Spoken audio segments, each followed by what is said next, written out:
मैले चाहिँ अब दोस्रो स्टेपको सिन्का कसरी लगाउने भन्ने कुरा सिकाउँछु है त। यसलाई यहाँबाट छिराउनुस्, यसलाई यहाँबाट माथि तान्ने, यसरी लिने हो। त्यसपछि फेरि यो अगाडिको सिन्काबाट यहाँ छिराउने, त्यसपछि यो बीचको यो धागोबाट माथिबाट छिराउने, यताबाट छिराउने, सर्र तान्ने। यसलाई तानेपछि यो पोजिसनमा हुन्छ है, यो पोजिसनमा हुन्छ।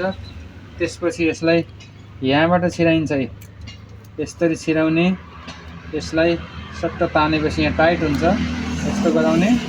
त्यसपछि यो यसरी रह्यो। त्यसपछि फेरि यहाँ अर्को सिन्का थपिन्छ, यो सिन्का थपिन्छ, यहाँबाट यसरी आउँछ, यसरी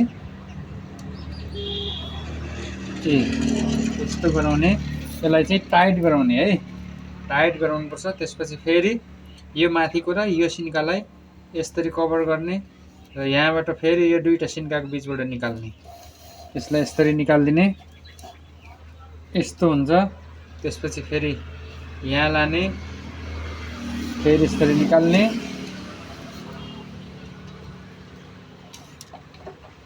त्यसपछि यहाँ लग्ने, यस्तो हुन्छ है। फर्किनुहोस् है, मैले एउटा दुईटा सिन्का अझै राखेर देखाउँछु। त्यसपछि फेरि अगाडि बढाउने, फेरि यो दुईटा सिन्काको बिचबाट निकाल्ने, फेरि यसलाई तान्देऊ पुरै, यसलाई फेरि यहाँबाट यो धागो चाहिँ अगाडिबाट लगेर पछाडि यो टुप्पा चाहिँ यता दाहिनेतिर लानुपर्छ है। तर यो भिडियो हेरेपछि हजुरले सायद जान्न सक्नुहुन्छ।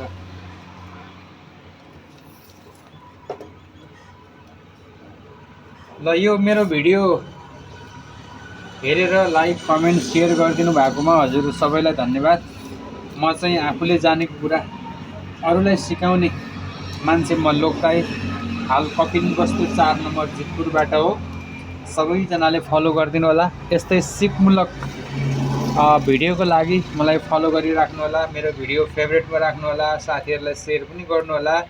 यो मुडा सुरुबाटै देखाउँदै जानेछु, अन्तिमसम्म टायर हाल्ने समयसम्म मैले हजुरलाई भिडियो पस्किँदै जानेछु। हजुरले पनि सिक्दै जानु होला। नजानेको कुराहरू कमेन्टमा पनि सोध्नु होला, कसैले गाली नगर्नु होला। कस्तो छ, कहाँनिर कतिको राम्रो हुँदैछ भिडियो, त्यो पनि कमेन्टमा भन्नु होला। अनि साथीहरूलाई पनि यो भिडियो पुरै बाँडिदिनु होला है। कतिजनाले यो भिडियोलाई मनपर्छ, सबैलाई बाँडिदिनु होला है त। हस् त, धन्यवाद।